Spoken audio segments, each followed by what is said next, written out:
plecat la un drum nou astăzi. Este cel mai frumos și cel mai important din viața voastră.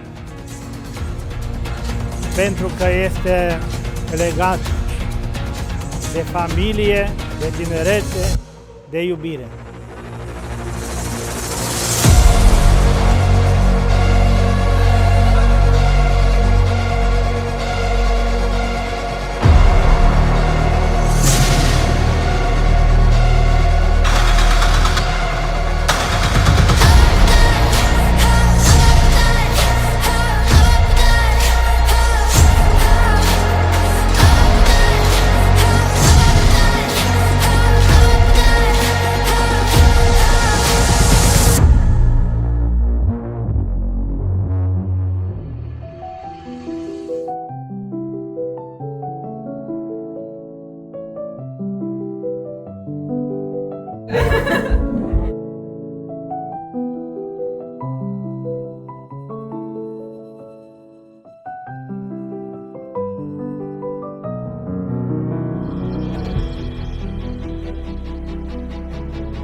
Pentru că astăzi, prin rugăciunile noastre și cu contribuția nașilor, s-a născut o familie.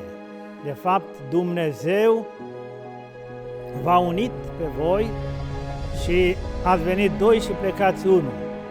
De fapt, tot doi plecați, dar în unitate.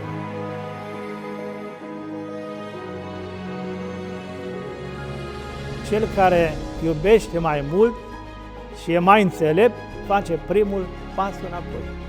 Să vă întreceți care să faceți pas înapoi.